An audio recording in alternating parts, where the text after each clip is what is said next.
د خیبر پښتونخوا الیکشن کمشنر دعوه کړې ده چې الیکشن کمیشن د عدالت په احکاماتو د ووټونو اندراج په حواله عمل درآمد لپاره انتظامات مکمل کړي دي او خپل کار یې شروع کړی دی. تفصیل ګورو د رشید آفاق په رپورټ کې.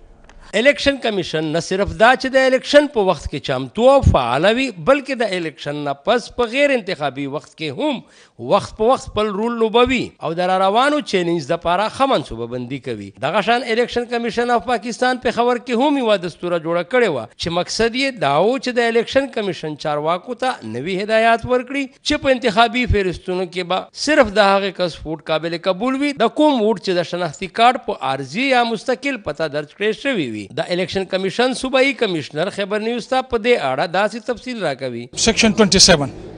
د هغې د مکمل نفاذ سلسله کې د نن میټینګ زموږ د غونډه منعقد شوې ده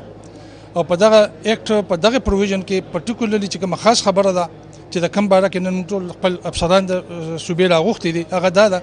چې اوس قانون دا جوړ دی چې په ووټر لیست کې چې د یو سړي اندراج چې کوم دی هغه به یا په مستقل پته یا به په عارضي پته د دې دوه پتو نه هټ کې به بل هېڅ قسمه پته باندې اندراج نشي کېدی. تاسو ته به شاید پته وي چې زموږ چې موجوده کوم ووټر لیسټونه دي په دې کې بعضې انټرۍ بعضې ووټران داسې دي چې هغوی د مستقل او د عارضي پتې نه هټ کې په دیګر یا په نورو پتو باندې د هغې اندراج دی. چونکې قانونا د دغې الیکشن ایکټ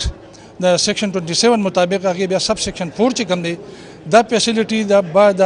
31 دسمبر 2018 پورې ده. د هغې نه پس په لکه د دیګر اندراج والا چې څومره انټرۍ دي دا به ختم شي. په دې دستوره کې د خیبر پښتونخوا د هر علاقې نه د الیکشن کمیشن چارواکي رابللي شوي وو او دوی ته نه صرف د نوي منصوبه بندي په هکله معلومات ورکړل بلکې دوی سره د الیکشن کمیشن صوبایي کمشنر صلاح او مشورې هم وکړې. صوبایي الیکشن کمشنر دستوري ته وویل چې الیکشن کمیشن چرته هم کام نه دی مایوسه کړی او په هر الیکشن کې د بین الاقوامي معیار په مطابق خپل کار ترسره کړی دی. د کیمرامین فرحان الدین سره رشید آفاق، خیبر نیوز، پېښور.